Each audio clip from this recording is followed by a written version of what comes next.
Hello friends, मी प्रियांका. तुमचं स्वागत आहे माझ्या बेज लर्निंग या चॅनलमध्ये. गेल्या व्हिडिओमध्ये आपण क्रियापदांची रूपं पाहिली. आता या क्रियापदांच्या रूपांवरून आपण काळ शिकणार आहोत. तर काळांचे 3 प्रकार असतात. एक आहे वर्तमान काळ, त्याला इंग्लिशमध्ये म्हणतात प्रेझेंट टेन्स. नंतर भूतकाळ, त्याला म्हणतात पास्ट टेन्स. आणि भविष्यकाळ, त्याला म्हणतात फ्युचर टेन्स. आता ह्या 3 काळांचे प्रत्येकी 4 प्रकार पडतात. तर त्या 4 प्रकारांमधला पहिला प्रकार आहे साधा.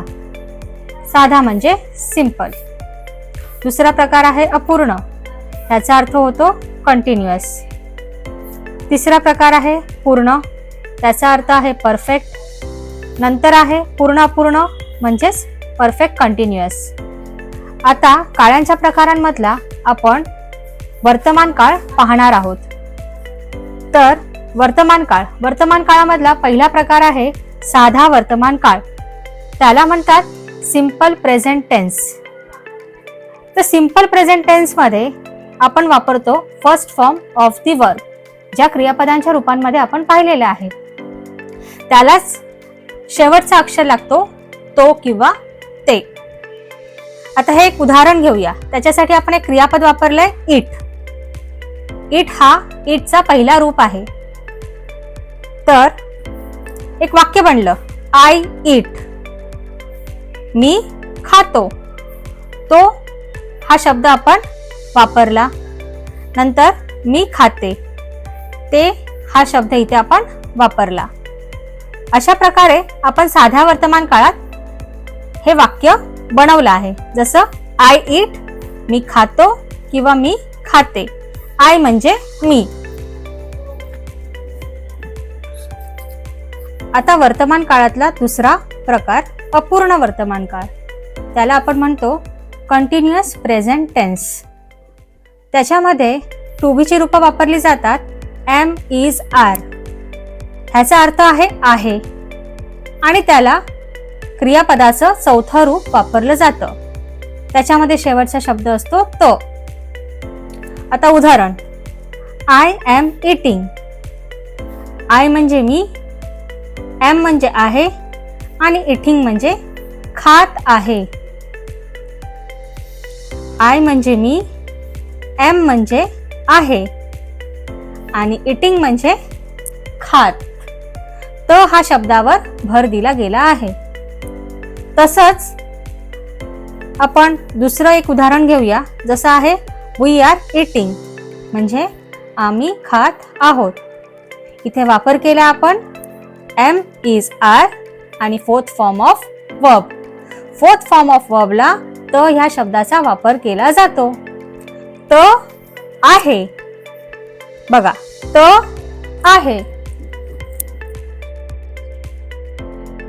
आता वर्तमान काळातला तिसरा प्रकार पूर्ण वर्तमान काळ, त्याला म्हणतात परफेक्ट प्रेझेंट टेन्स. यामध्ये आपण वापरतो टू बी ची रूपं हॅव किंवा हॅज. हॅव आणि हॅजचा अर्थ म्हणजे आहे आणि त्याच्यासाठी वापरला जातो आपण तिसऱ्या क्रियापदाचा रूप. त्याला शेवटचे शब्द लागले जातात लेला किंवा लेले. आता एक उदाहरण घेऊया.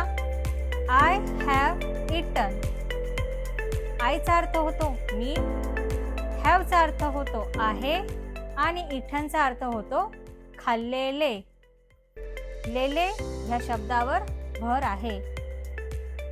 हॅवचा अर्थ होतो आहे आणि थर्ड फॉर्म ऑफ द वर्बला लागतं लेले किंवा लेल्ला.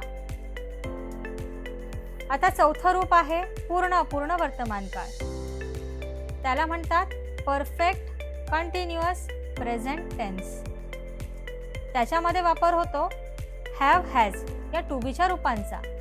हॅव हॅज याचा अर्थ आहे. नंतर त्याला ऍड होतं बीन.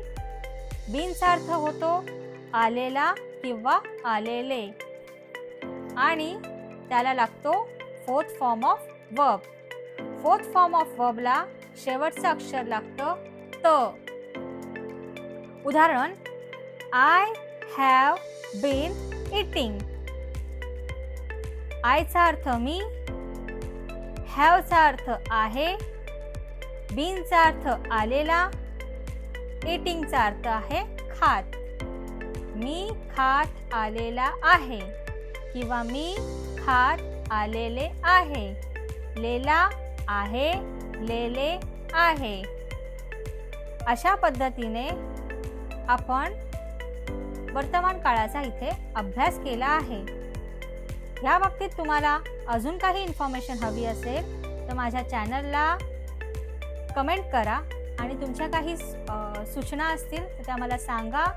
आणि हा जर व्हिडिओ तुम्हाला आवडला असेल तर त्याला लाईक, शेअर आणि सबस्क्राईब करा. धन्यवाद.